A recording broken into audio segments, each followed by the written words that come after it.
Hello chess lovers, Soren here, and I have a very interesting game for you played by American chess player Paul Morphy against German chess player Louis Paulsen. The latter has many contributions in the opening theory, such as the Sicilian dragon or the Sicilian Paulsen variation. This game was played in 1857 in New York. Now let's see how the game went on.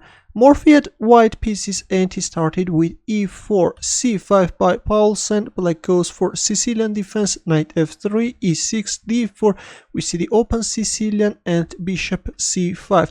Not the most popular continuation. Usually black is either playing knight c6 or a6, but in the game we see bishop c5, bishop e3, queen b6, knight c3, and a terrible mistake by Paulsen, queen takes b2. This is demonstrating poor judgment and bad tactical awareness. Of course, this is a greedy venture and now Morphy will punish him for that. Instead of capturing on b2, it was better to play knight c6, after which white can respond with knight a4. If queen a5 check, then c3. But in the game we see queen takes b2, and actually it turns out that the pawn on b2 is poisoned.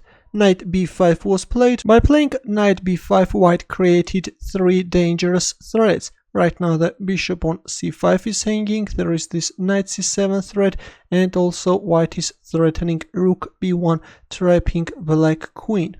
Bishop takes e3 was played. Well, if we move like queen b4, then white can play a3 and then simply capture on c5. That's why Paulsen captured on e3, but of course instead of recapturing, Morphy went for this powerful rook b1 move, and this is move 8, and already black queen is trapped. Queen takes b1 was played and knight takes b1. Actually, by capturing on b1, Morphy hurried. It was better to go for this Zwischenzug and give a check from d6 square, after which black could actually resign. Now if king f1, then knight takes b1, and black is going to lose one of his bishops, or after knight d6 check, if king d8, then again knight takes b1. Right now there is this knight takes f7 threat. If knight h6, then white can finally capture the bishop and actually the game is over. But after queen takes b1, Morphy hurried and recaptured the queen, which actually allows black to fight back and prolong his resistance, though of course white has a huge advantage. Bishop f4 was played, black is covering this diagonal, is not allowing any checks. Now comes g3, trying to lure away the bishop, a6, Paulsen is counterattacking white, knight, g takes f4, a takes b5, knight c3, knight d7, white is also capturing the pawn on b5, black castles kingside, knight d6, just a brilliant outpost for the knight, knight c6, rook g1, rook takes a2, f5. Now Morphy will try to organize an attack on the king side and will also use this opened g file. f6 was played, but this is weakening the a2 g8 diagonal, and here comes bishop c4. This bishop will now put pressure on e6 square, rook a4 and f4. b6, f takes e6, d takes e6, and knight takes c8. Morphy is removing the defender and then is capturing on e6. King h8 and bishop takes c8. Well, trading off the pieces favors black. It was better to play queen g4 with double attack, after which black is actually forced to play rook a1 check and exchange the rooks, after which of course still white has a huge advantage. This is going to be winning. But after king h8 we see bishop takes c8, rook takes c8, queen d7. On the surface this looks like a powerful move. You are both threatening checkmate in one, also attacking the rook. If black moves away his rook, then will lose his knight on c6.